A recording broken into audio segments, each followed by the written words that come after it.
It's your cats, or I'm leaving, and he'll finally pick me over you." My throat tightened, but I didn't answer. The microwave clock glowed 6:12 in cold blue numbers, and the smell of yesterday's coffee clung to the kitchen like it didn't know when to let go. I'm 58, the kind of woman who learned to keep her voice level even when something sharp is being pressed into her ribs.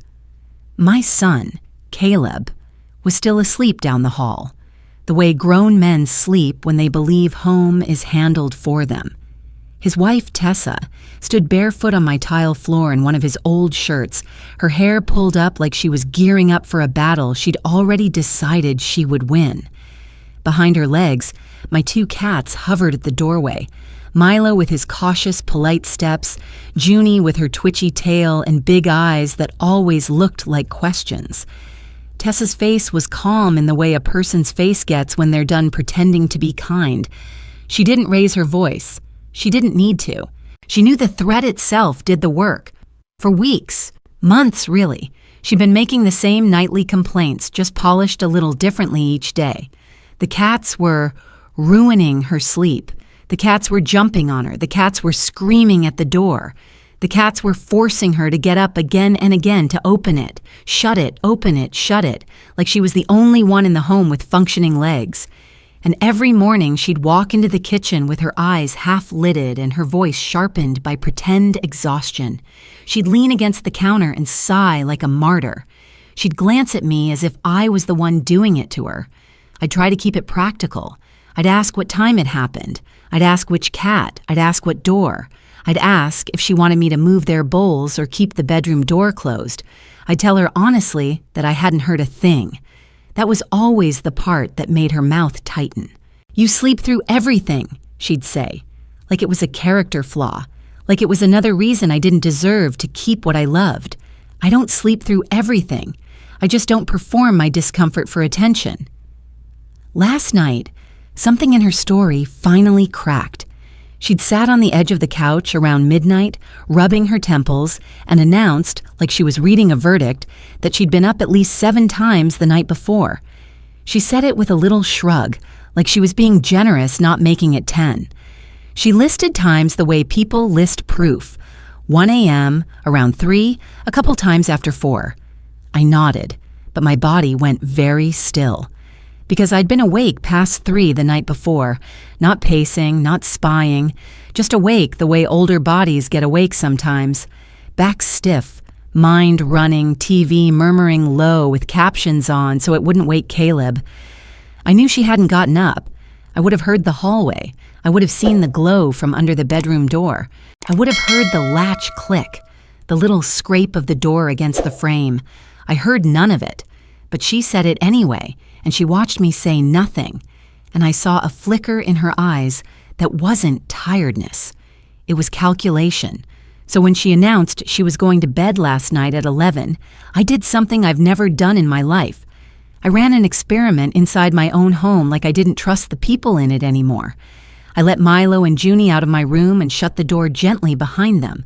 I dimmed my phone until it was almost black. I lay down on my side like I was asleep, breathing slow, letting the house settle into its nighttime sounds. Air vent sighing, refrigerator hum, distant car passing outside like a soft wave. And I stayed awake. At first it was just boring. Then it became humiliating, lying there like a statue, realizing how far things had shifted if I needed proof to defend 2 cats. Every 30 minutes, I marked the time quietly, thumb tapping, screen barely lighting my knuckles. I listened.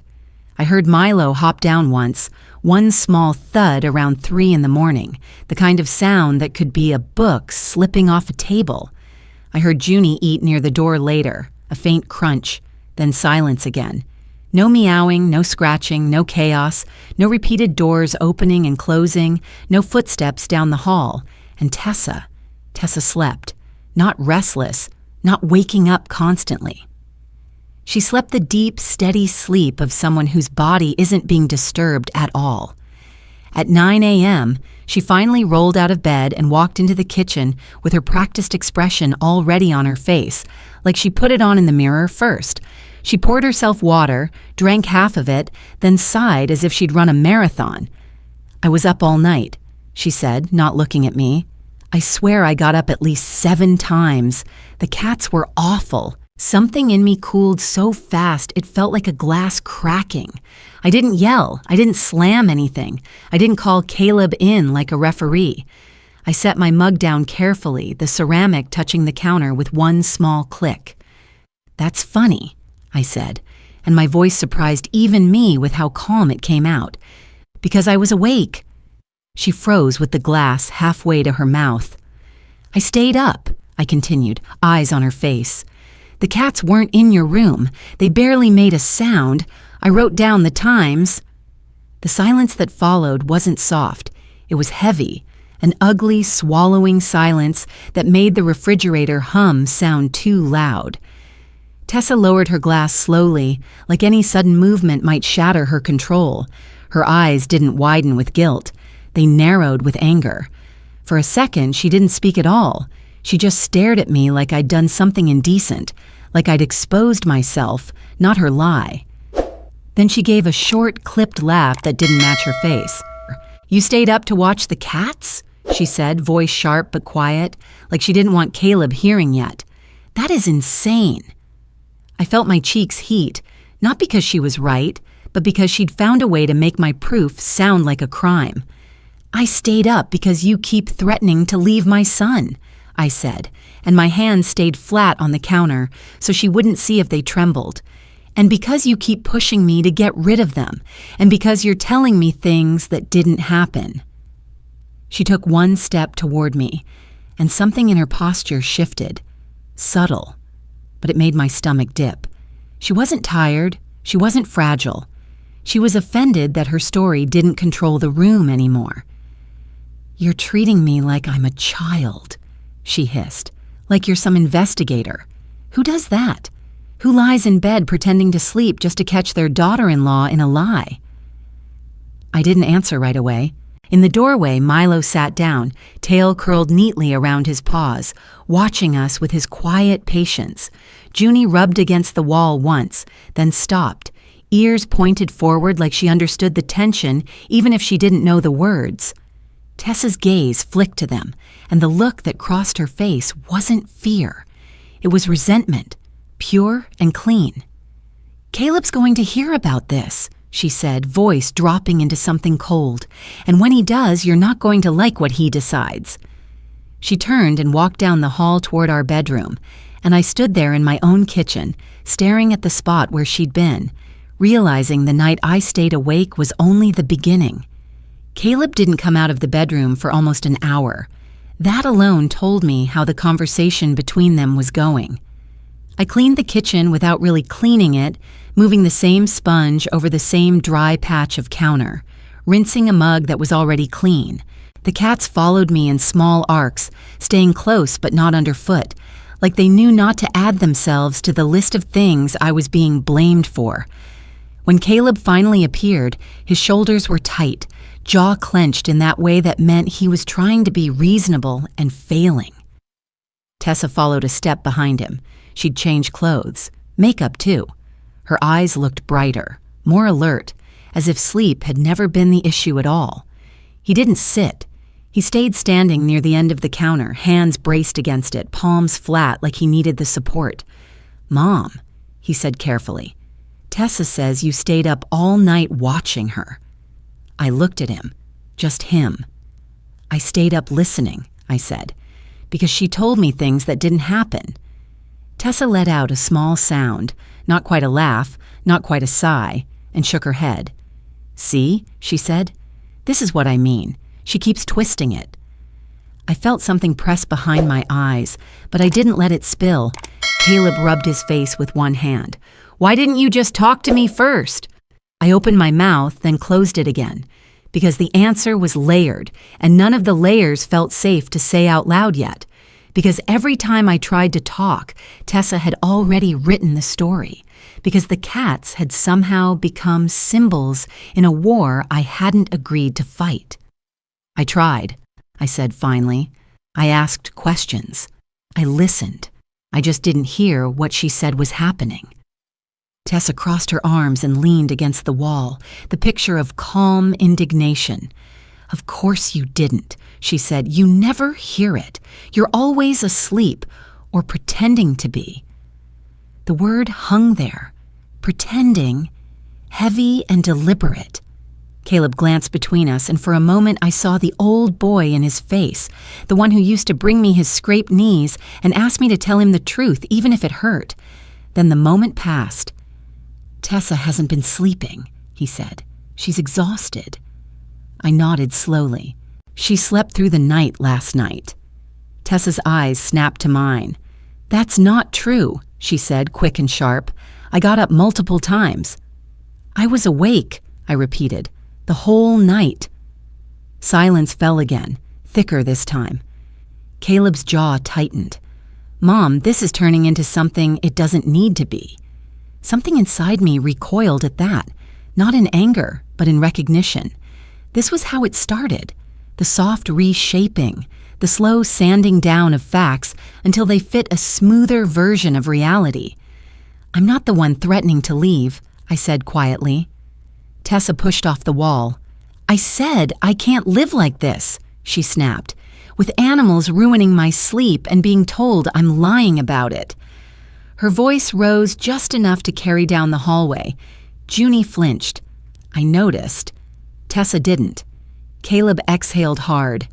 "Can we not do this right now?" "Then do what?" Tessa shot back. "Ignore it? Like she has?" I looked at the floor, at the faint scratch marks near the baseboard that Milo made when he stretched too far one morning. Small, harmless marks that somehow felt like evidence now. "I don't want to get rid of them," I said. "They're not doing what you're saying they are." Her mouth twisted. "That's the problem," she said. "You always choose them." The words landed wrong. Not loud, not dramatic, just wrong. "I'm not choosing," I said. "I'm refusing to lie." Caleb stepped between us without fully realizing he was doing it. "Okay," he said, voice firm now. "Enough. We're not solving this today." Tessa turned away, already done, already victorious in the way people get when they know the argument will be paused instead of resolved. As she walked back down the hall, she brushed past Milo without looking down. Her foot caught his tail just barely, enough to make him yelp. She didn't apologize. She didn't even turn around. Something cold settled in my chest. Caleb heard it too. He turned sharply. "Tess." She stopped, sighed like she was the one inconvenienced, and muttered, "He shouldn't be underfoot." Then she disappeared into the bedroom and shut the door. The click echoed longer than it should have. Caleb stood there, staring at the closed door, then at me. "She didn't mean that," he said, but his voice lacked conviction. I picked Milo up and pressed my face briefly into his fur, the familiar warmth grounding me in a way nothing else did. "I know," I said. "She just doesn't see them as worth considering." He looked away. The rest of the day unfolded in small, sharp moments. Tessa ignored me entirely, passing through rooms like I was furniture. When she spoke, it was only to Caleb, her voice pitched just low enough that I caught fragments, but never the full sentence. Once, when I stepped into the living room, I heard her say my name followed by a pause, then laughter that stopped too abruptly. Later, I found the cat's food bowls pushed closer to the door, their placement changed without a word. It wasn't dramatic. It didn't need to be. By evening, I felt watched in my own house. When dinner came, Tessa picked at her plate and sighed. "I barely slept again," she said casually. Caleb glanced at me, then back at her. "Because of the cats?" he asked. She nodded, eyes soft now, vulnerable in a way that felt practiced. I stayed quiet. Her gaze slid to me, held for a second longer than necessary, then dropped. "I just don't understand why this has to be so hard," she said. "I thought family was supposed to care." The word family pressed in on me from all sides. After dinner, my phone buzzed with a message from my sister, Anne. "Are things okay over there?" she wrote. Caleb sounded tense earlier. I stared at the screen longer than I should have. "They're complicated," I typed back. I might need you soon. The reply came almost immediately. Anytime, for you or the cats. I swallowed. That night, as I lay in bed, the house felt different. Quieter, but not peaceful. Tighter. From down the hall, I heard Tessa's voice through the thin wall, low and urgent. I couldn't make out the words, but I heard my name once. Then again. I lay there listening, knowing something was being shaped without me in the room, something I wouldn't recognize until it was finished. I didn't sleep much that night, but not in the way Tessa claimed she didn't sleep. My body rested, my eyes closed, but my mind drifted backward, the way it always does when the present starts to feel unfamiliar. When something in my own house no longer feels like mine, I go looking for the earlier versions of myself, the ones who learned how to endure without asking permission. I grew up in a narrow rental on the edge of a manufacturing town, the kind where the windows rattled when trucks passed and winter crept in through the seams, no matter how many towels you stuffed along the sill. My father worked swing shifts at the plant. My mother cleaned offices at night. We didn't talk about being poor. We just lived it quietly. Money was always counted twice before it was spent. I learned numbers early, not arithmetic, but survival numbers. How many days until the electric bill was due? How much milk cost if you bought the store brand? How long a coat had to last before it was allowed to be replaced? There was a small metal lockbox my mother kept on the top shelf of the hall closet. It held birth certificates, social security cards, and whatever cash she could spare that month. I remember the sound it made when she opened it. A dull clink, metal on metal, final and careful. That sound meant safety. It meant planning. It meant someone was thinking ahead, even if no one said it out loud. When I was 17, the lockbox came down off the shelf for good. My father got hurt at work. Compensation was slow. Bills weren't. My mother opened it at the kitchen table and divided what was inside with a pencil and paper. I didn't cry. I watched. That was the moment I learned how easily security could disappear and how quietly women were expected to replace it with themselves. I married young. Not foolishly. Just early.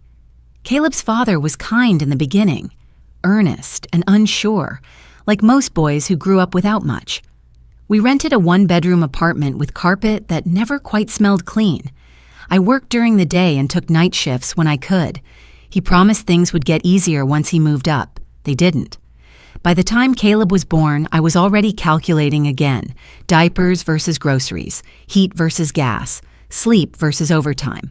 I learned how to function on fragments of rest, how to stand in a shower and let the water hit my face just to stay upright. There was a sound the old washing machine made when it was overloaded, a deep, uneven thump that rattled the pipes. I can still hear it if I think about it long enough. That sound meant I'd pushed it too far again. Clothes stuffed in because I couldn't afford another cycle. Like life, asking too much of something already tired. Caleb grew fast. He was gentle as a child, observant. He noticed when I skipped meals. He noticed when I wore the same shoes too long. I taught him manners the way my mother taught me, through example, not lectures. Say thank you. Clean up after yourself. Don't take what isn't yours. Don't make demands you're not prepared to fulfill yourself. When his father left, it wasn't dramatic. No shouting, no slammed doors. Just a quiet confession one evening that he was tired of feeling like he was failing. I nodded and let him go because by then I knew what staying with someone who resented you felt like. I raised Caleb alone after that. I worked harder. I saved where I could. I kept the lockbox, even when it held nothing but papers and the idea of control. I moved us into a small house eventually. Nothing special, but it had light in the mornings and a backyard that caught the sun in the late afternoon. Caleb used to lie in the grass there, hands behind his head, asking questions about clouds.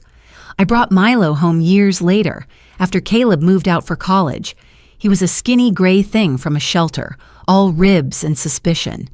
He slept on my chest the first night, like he'd finally decided the world might be survivable. Junie came after my sister died. She was loud, insistent, impossible to ignore. She filled the quiet spaces Anne left behind. When people say animals are just animals, I know they've never lived in a house where silence stretches too far. When Caleb brought Tessa home for the first time, I noticed how quickly she assessed the space. Her eyes moved through the rooms like she was checking off boxes. What fit her, what didn't. She was charming in a practiced way, polite, complimented the house, the food, my cooking. She laughed at Caleb's stories, touching his arm at the right moments. She barely looked at the cats. At the time, I told myself that meant nothing. After they married and moved back in, temporarily to save money, the balance shifted in small ways. Tessa reorganized cabinets without asking. She replaced my dish towels with hers. She moved things, not dramatically, just enough that I'd reach for something and hesitate. The lockbox came down again one afternoon when we were discussing finances. She suggested pooling expenses differently, a smile on her face that didn't quite soften her words. "I just think it makes more sense if you contribute less," she said lightly. "You don't really have many expenses." I remember the sound the lockbox made when I set it on the table, that same dull clink. I didn't argue. I explained, slowly, clearly. She nodded, accepted it. Or so I thought. The complaints about the cats started shortly after. At first they were vague, jokes almost. "They're so active at night. I don't know how you sleep through that." Then they became statements, then accusations, and now ultimatums. Lying in bed that night, I stared at the ceiling fan turning slowly above me, the faint shadow slicing the room into pieces. I felt old in a way I hadn't before, not weak, but tired of having to prove reality to someone determined to reshape it. From the other room, I heard the low murmur of voices again, Caleb and Tessa, the cadence of persuasion, the pauses where agreement is supposed to land. I turned onto my side, listening. At one point, there was laughter, short, sharp, then quiet. I thought of the lockbox, of the washing machine, of the sound of things being pushed past their limit, and I realized this wasn't really about cats at all. It was about who was allowed to stay and under what conditions. The change didn't arrive all at once. It seeped in. Morning by morning, the house felt less like a place and more like a series of checkpoints I had to pass without making mistakes. Tessa didn't confront me openly. She didn't need to. She learned quickly that silence, when used correctly, could bruise just as deeply as words. The first thing she stopped doing was acknowledging me, not rudely, not obviously, just selectively. I'd say good morning and she'd continue scrolling on her phone, eyes unmoving. If Caleb was in the room, she'd look up immediately and smile, as if the silence before hadn't existed. If he wasn't, the silence stretched until it felt deliberate. At breakfast, she moved the cat's bowls again, this time closer to the back door. When I asked why she didn't answer at first, she rinsed her mug, dried her hands slowly, then said, "They're cleaner back there." Cleaner. The word sat wrong. Later that day, I noticed Junie hesitating before eating, sniffing the air, glancing toward the hallway. I crouched beside her, ran my hand down her back, and felt a tremor under her fur that hadn't been there before. That night, Tessa waited until Caleb was almost asleep.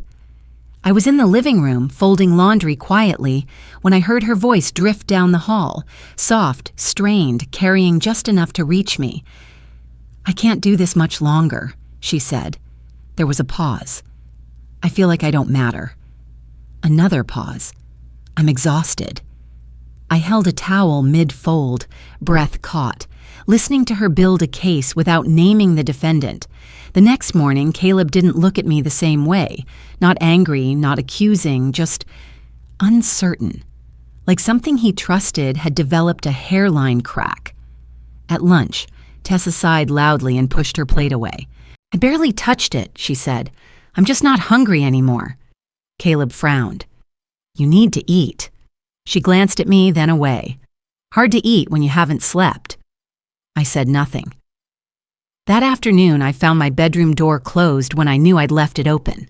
Inside, the window was cracked, letting in cold air despite the season. My quilt lay folded at the foot of the bed, as if someone had decided it didn't belong where it had always been. When I asked, Tessa shrugged. "It smelled," she said. "Probably the cats." The word probably was doing a lot of work. A few days later, she invited her friend over. I hadn't been told. They sat at the kitchen table drinking tea, voices low but not quiet. I caught my name once, then again, each time followed by a pause long enough to let the meaning settle without saying it outright. When I entered the room, the conversation stopped mid-sentence. Her friend smiled at me with polite pity. "Oh, hi," she said. "We were just talking about sleep routines." Tessa didn't look at me. That night, Milo didn't come when I called. I searched the house slowly, heart starting to beat too fast. I checked under beds, behind furniture. Finally, I found him in the laundry room, crouched behind the dryer, eyes wide. The door to the backyard was cracked open. I closed it, locked it, and sat on the floor until my breathing evened out. At dinner, I mentioned it casually. One of the doors was open earlier. Tessa cut her chicken with unnecessary force. "Maybe the cats did it," she said. "They're always getting into things." Caleb looked up. "They can't open doors." She shrugged. "I don't know. I wasn't awake." Her mouth curved slightly, just enough. I stopped eating. Another morning, I found a note taped to the fridge. Not written to me, written for the house. "Please keep the cats out of the hallway at night. Some of us need sleep. Some of us." I peeled it down slowly, folded it once, and slid it into the lockbox without quite knowing why. The silence escalated. Tessa stopped responding to my messages altogether. If I asked her something directly, she'd wait a beat too long before answering, as if considering whether I was worth the effort. When she did speak, her tone was flat, clipped, final. One afternoon, I came home from grocery shopping and found the cat's litter box moved into the garage. The garage was cold, concrete floor, no heat. I stood there for a long moment, grocery bags cutting into my fingers, staring at the box like it was a boundary line someone had drawn without my consent. When I carried it back inside, Tessa appeared in the doorway. "I thought that was better," she said. "Less smell." "It's not safe out there," I said. She tilted her head. "You're overreacting." The word landed like a slap. Caleb came home later to tension he didn't name, but clearly felt.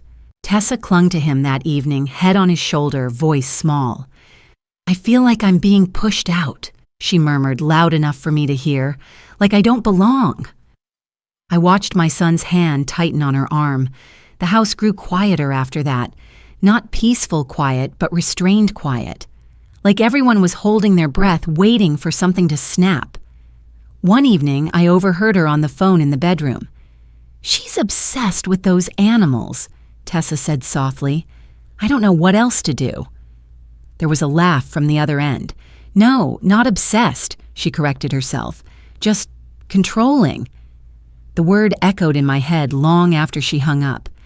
I started to feel smaller in my own home, not physically, emotionally. I found myself waiting for permission to do things I'd never needed permission for before. Waiting to feed the cats, waiting to turn on the TV, waiting to exist without causing friction. Once, as I passed her in the hallway, she stopped abruptly, blocking my path. "I need to ask you something," she said. I waited. "Why do you hate me?" she asked, voice calm, eyes searching my face. The question stunned me into silence. "I don't," I said finally. She nodded slowly. "That's not how it feels." Then she stepped aside as if the conversation were complete. That night I lay in bed staring at the dark, chest tight. My hands trembled faintly against the sheets, and for the first time, the urge to leave, really leave, flickered through me. Not dramatically, just a quiet, exhausted thought. I don't have to live like this. But the thought was crushed almost immediately by another one. Where would the cats go? The next morning, the lockbox was gone. I stood in the hallway staring at the empty shelf, heart pounding. I searched quietly. Closets, drawers, cabinets. When I finally asked, Tessa didn't look surprised. "Oh," she said. "I moved it. It was cluttering the space." My mouth went dry. "Where?" She shrugged. "I'm not sure. Somewhere safe." Somewhere safe. I waited, counted to 10, counted again. "I'd like it back," I said. She smiled, not kindly. "You're being dramatic," she said. "It's just a box." Something in me cracked then. Not loudly, not cleanly, just enough to let the truth slip through. This wasn't misunderstanding. This wasn't stress. This was control. That night, Caleb told me gently that maybe I should consider other living arrangements for everyone's peace. He said it like it was temporary, like it was practical, like it wasn't a removal. I nodded. I went to my room and sat on the edge of the bed, hands folded, breath shallow. The house felt unfamiliar, like a place I'd once known but no longer recognized. Down the hall, I heard Tessa laugh softly, and in that moment, something shifted. Not into hope, not into anger, but into a quiet, irreversible awareness that this was going to end badly if I didn't stop letting it happen.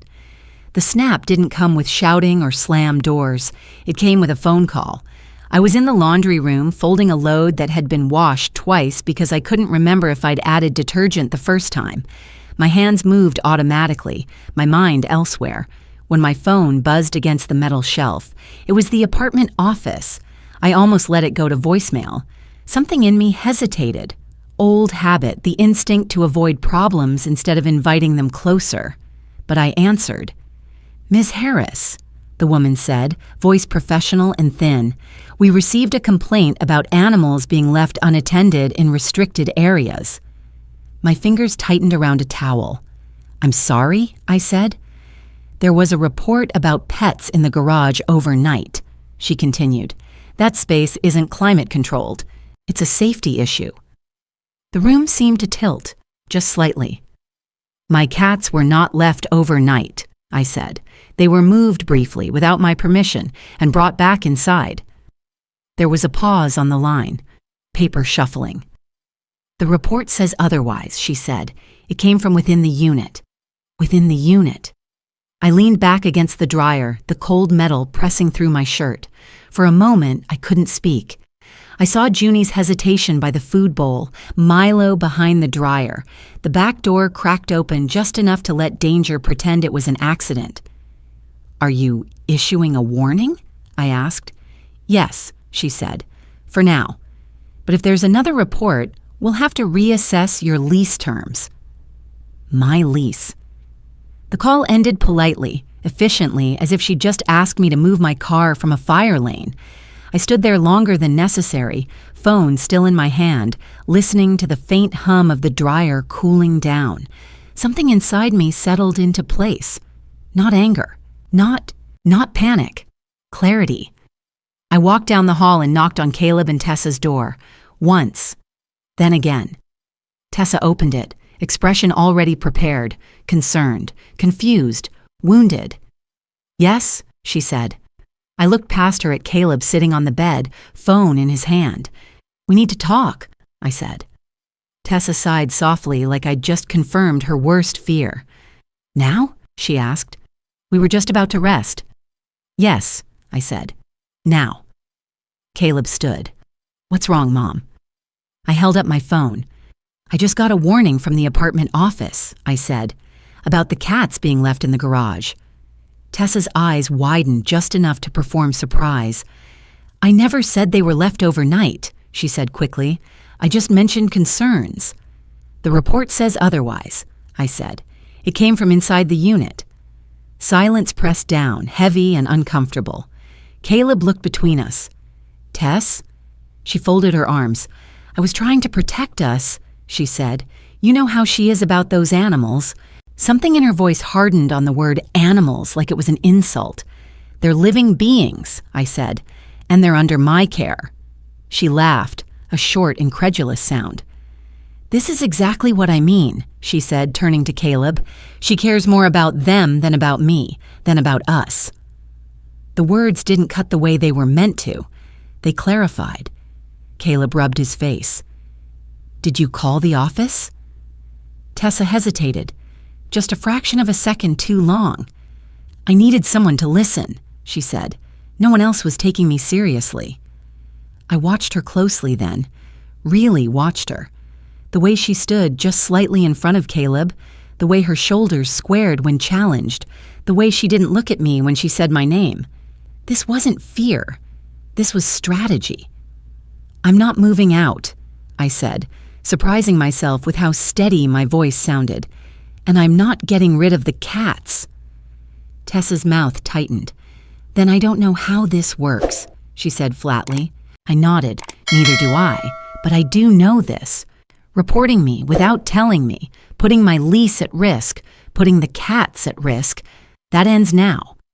Caleb opened his mouth, then closed it again. "I'm not choosing sides," I continued.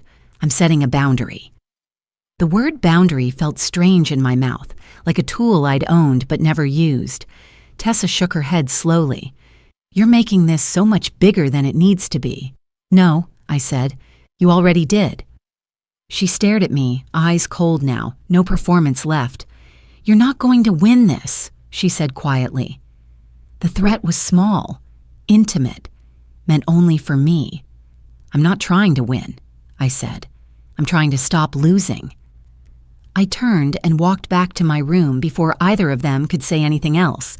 Inside, I sat on the bed and pressed my palms into my knees, grounding myself in the simple fact of my body still being here. My hands were steady. For the first time in weeks, my breath came all the way back to me. This was the snap, not a dramatic break, a clean one. I picked up my phone and texted my sister.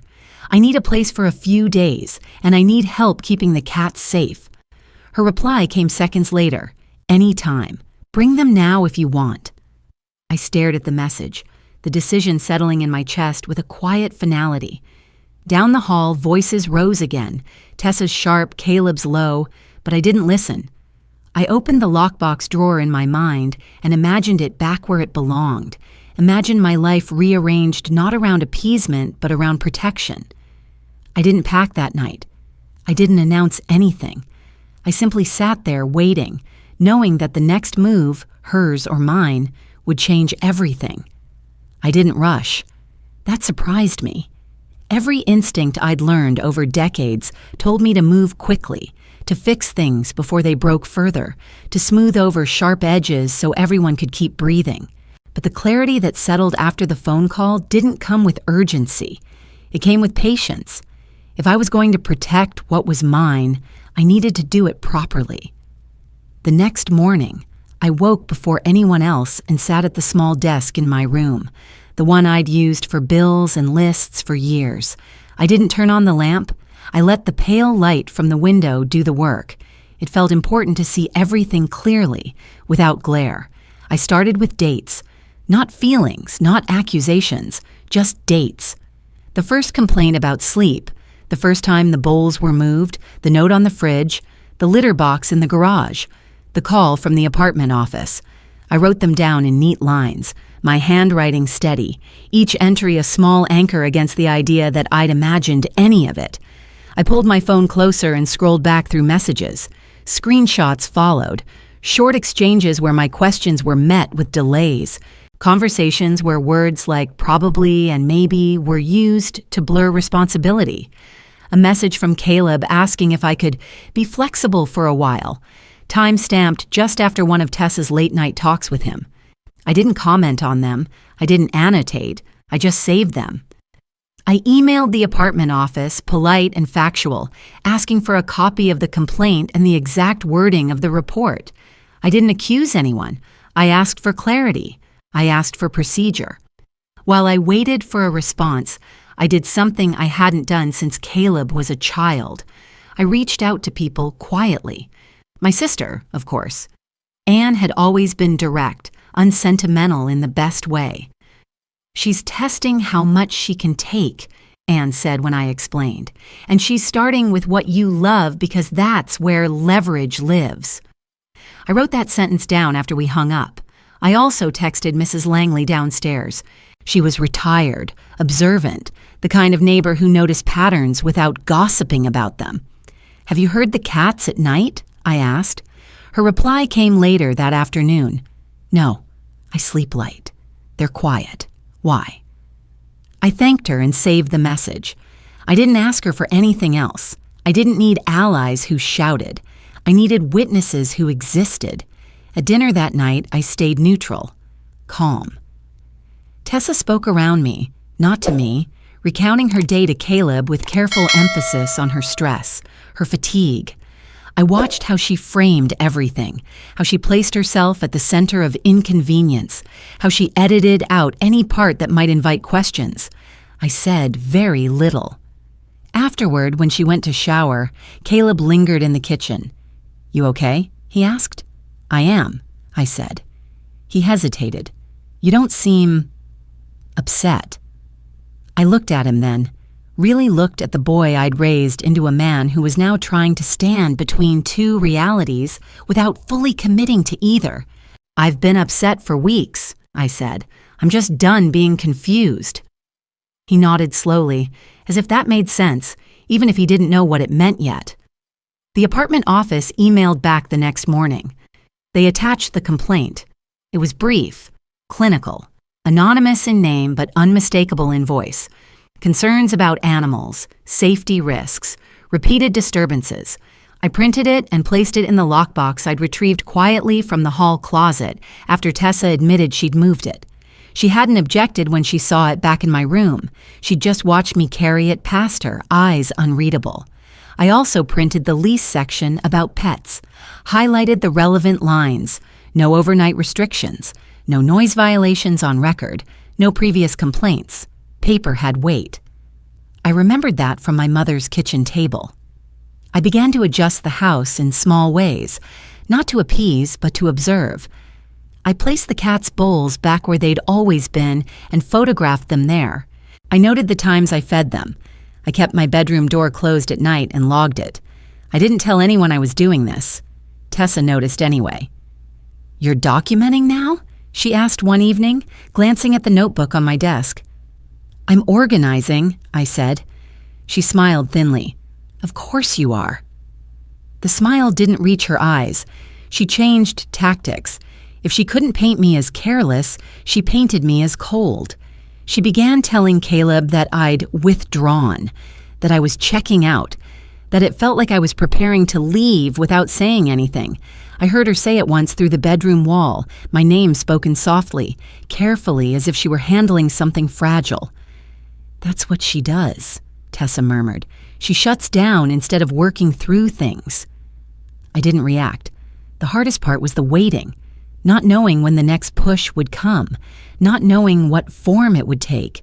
I packed a small bag for the cats without moving it, food measured out, carriers checked, vaccination records placed neatly in a folder.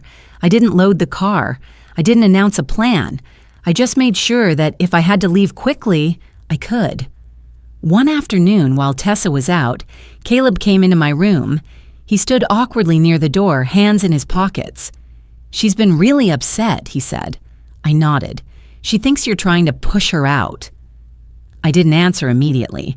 I closed the lockbox and slid it under the bed. "I think she's afraid of losing," I said finally. He frowned. "Losing what?" I met his eyes. "Control." He looked away. "I don't want to choose," he said quietly. "I know," I said. "I didn't either. Once." The sentence landed between us like something unfinished. That evening, Tessa came home with a new energy. Brighter, sharper. She announced she'd scheduled an appointment with the apartment manager to clear the air. "You should come," she said to me, tone pleasant, "so we can all be on the same page." I agreed. Not because I trusted her, because I was ready. I spent the next day preparing for that meeting the way I'd prepared for nothing else in years. I organized my papers. I rehearsed what I would say, not defensively, not emotionally, just clearly. I chose my words carefully, short sentences, verifiable facts. I didn't sleep much the night before, but my body felt steady.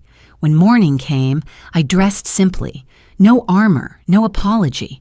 Before we left, I knelt and clipped the cats' collars back on, fingers lingering at their necks for just a second longer than necessary. "I'll be back," I told them. Tessa watched from the doorway, arms crossed. "You act like you're going to court," she said lightly. I looked at her then, really looked at her. "No," I said. "I'm just done being invisible." Her smile flickered. As we stepped out the door, I felt the weight of the folder in my bag and the weight of something else rising in my chest. An awareness that this meeting wasn't about rules or animals or sleep. It was about which version of the truth would survive the room. The office smelled like lemon cleaner and stale carpet, the kind of neutral scent meant to signal order without comfort. The manager's desk sat under harsh overhead lights that flattened everything they touched. No shadows, no warmth, just exposure. Tessa chose the chair closest to the desk. Caleb hovered for a second, then sat beside her. I took the remaining seat without asking, placed my bag at my feet, and rested my hands on my lap. The manager, a woman in her 40s with clipped hair and an expression trained for mediation, smiled professionally. "Thank you all for coming," she said. "The goal today is clarity." Tessa nodded immediately. "That's exactly what I want." I said nothing. The manager folded her hands. "We received a complaint regarding pet safety and nighttime disturbances. I understand there's some disagreement about the accuracy of that report." Tessa leaned forward, voice soft. "I never meant to cause trouble. I was just overwhelmed. I haven't been sleeping." She glanced at Caleb, then at me, as if sharing a burden I refused to carry. The manager turned to me. "Ms. Harris." I lifted my bag onto my lap and opened it. "I'm happy to clarify," I said. The sound of paper sliding free cut cleanly through the room. I handed the manager the printed complaint first, then the lease page, then the screenshots, stacked neatly, corners aligned. I didn't rush. I didn't explain yet. The manager's eyes moved as she read, brows knitting slightly. "These timestamps," she said, tapping one page, "they're from the same night?" "Yes," I said. "The night the complaint describes." Tessa shifted in her chair. "I stayed awake," I continued. "The cats were not in the garage overnight. They were not in the bedroom. There were no repeated disturbances." Tessa let out a breathy laugh. "This is what I mean." She monitored me. The manager glanced up. "Did you file the complaint?" Tessa hesitated. Just a beat. "I called to ask questions," she said. "I didn't think it would turn into this." The manager's gaze sharpened. "The report states animals left unattended in the garage overnight. That's a specific claim." Tessa's jaw tightened. I said I was worried they might be. "Worried," the manager repeated. "Or observed." Silence settled. Caleb shifted beside her, confusion flickering across his face. I reached into my bag again and placed my phone on the desk, screen lit. "This is a message from my downstairs neighbor," I said. "She sleeps lightly. She did not hear disturbances that night." The manager read it. Then another, then another. The room grew very still. Tessa crossed her arms. "So what? Now I'm a liar?" The word hung there, naked and sharp. The manager didn't answer immediately. She looked at me instead. "Ms. Harris," she said, "do you feel unsafe?" The question landed heavier than I expected. I thought of the garage, the cracked door, Milo behind the dryer, the lockbox disappearing. "Yes," I said, "I do," Tessa scoffed. "That's dramatic." The manager's voice stayed calm. "Ms. Collins, please don't interrupt." Caleb's head snapped up. "Wait, unsafe how?" I met his eyes. The litter box was moved to the garage without my knowledge. The door was left open. A complaint was filed that put my lease at risk without telling me. Tessa stood abruptly. I was trying to make a point. The manager raised a hand. "Please sit." Tessa didn't. She looked at Caleb, voice rising. "This is what she does. She turns everything into a trial." I watched her then. Really watched her. The flush creeping up her neck, the way her hands clenched and unclenched, the mask slipping. I told you why, she said suddenly, words tumbling faster. I told you I couldn't live like that, and you wouldn't listen. Caleb stared at her. Live like what? With the cats, she snapped. Always the cats. The manager leaned back slightly. Ms. Collins, I need to ask you directly. Did you exaggerate or fabricate details in the complaint? Tessa's eyes flashed. Because he wouldn't choose me, she said. The room froze. Caleb turned fully toward her. What? She laughed again, too loud, too sharp. I needed him to see where his priorities were. She wouldn't get rid of them. So yes, I pushed. My chest tightened, but my voice stayed level. You endangered them, I said. She rounded on me. They're animals. The manager's pen paused mid-air. And you endangered my housing, I added. Tessa's face hardened.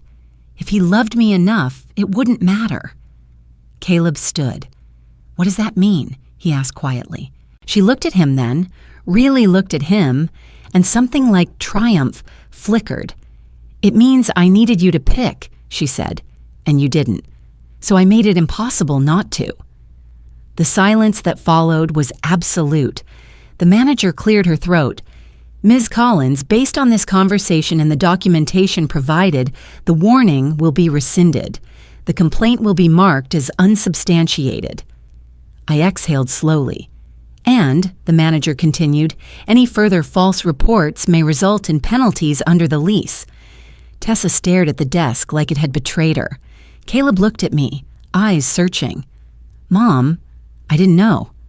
I nodded once. We left the office without speaking. In the hallway, the overhead lights buzzed faintly. Tessa walked ahead of us, steps sharp, shoulders rigid. In the elevator, she broke the silence. You really humiliated me back there, she said. I looked at the numbers ticking down. You did that yourself. She laughed bitterly. You always have to win. I finally met her gaze. No, I just stopped losing. The elevator doors opened. Back in the apartment, Tessa went straight to the bedroom and slammed the door. Caleb stood in the living room, hands shaking. I'm sorry, he said. I should have seen it. I touched his arm briefly. You're seeing it now. From the bedroom, Tessa's voice rose, angry, frantic, words tumbling over each other. Then a crash, something hitting the wall. My heart thudded. I moved quickly to the cats, scooping Junie into her carrier, Milo following without protest. My hands were steady even as my pulse raced. Caleb appeared in the doorway. What are you doing? Leaving, I said. Another crash from the bedroom. Caleb looked torn, panicked. She's not herself. I zipped the carrier. Neither was I for a long time. As I lifted the carriers, the bedroom door flew open. Tessa stood there, eyes wild, breath uneven. You're betraying me, she shouted. You're choosing them over me. I didn't answer. I walked past her, past the life I'd held together for too long, knowing that what came next, whatever it was, would finally expose everything she'd tried to control. I stayed with my sister for 3 nights. That was all it took for the noise inside me to finally settle. Anne's house was small and imperfect, but it was honest. Morning light pooled on the kitchen floor without asking permission. The cats explored cautiously at first, then claimed the windowsills like they'd always belonged there. Milo slept curled against my ribs again. Junie chirped at birds like she was announcing her return to the world. I slept, deeply, without keeping one ear open. Caleb called the first night. His voice sounded younger somehow, stripped of certainty. She said things, he told me, things that scared people. I didn't ask him to explain. I already knew. The second morning, a social worker called. Calm voice, careful words. She told me Tessa had been taken in after making concerning statements in a public space, that no one was physically hurt, that it was being handled. She asked if I was safe. She asked if the cats were safe. I said yes to both. There was a meeting a few days later.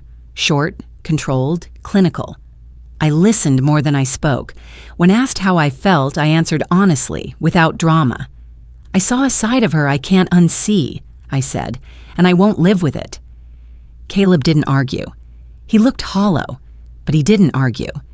The apartment office emailed to confirm everything was resolved on my end. No warnings, no notes on the lease. The words were simple, almost anticlimactic, but relief doesn't always arrive with ceremony. I went back once, with Caleb there, to collect the rest of my things. I packed quietly, efficiently. Tessa wasn't home. In my bedroom, I pulled the lockbox from under the bed. For a moment, I just held it. That dull metal weight. The same sound when the latch opened. The same papers inside. Documents, records, the careful proof of a life lived responsibly, even when it wasn't appreciated. I closed it again, not because I needed to protect anything anymore, but because I finally could. Caleb stood in the doorway. "I didn't know she was making it a goal," he said, "to force me to choose." "I know," I said. He swallowed. "I should have stopped it sooner." I touched his arm, the way I had when he was small and needed grounding more than instruction. "You stopped it when you could see it. That was enough. I didn't take everything, just what mattered." At Anne's, days turned into a quieter rhythm. I found a small apartment nearby, not perfect, but mine. Sun in the mornings. A window that caught the afternoon just right, a place where nothing was conditional. When I moved in, I placed the lockbox on a shelf in the hall closet. Not hidden, not displayed, just there. It no longer represented fear. It represented boundaries. Caleb and I talk now, carefully, honestly, without intermediaries. He hasn't decided what comes next for him yet, and I don't push. I raised him to stand on his own, not to follow my footsteps. As for me, I'm not rebuilding, I'm rearranging. There's a difference. Some nights, I sit by the window and watch Junie track shadows on the wall while Milo pretends he isn't watching her. The quiet isn't heavy anymore. It's earned. If my story stayed with you, maybe it's because you've held something like that lockbox too. Something small and solid that carried more weight than it should have. For years, mine meant survival. Now it means choice. If you've ever had to choose yourself after being told not to, you're not alone. And if you want to share what helped you finally close your own latch, I'm listening.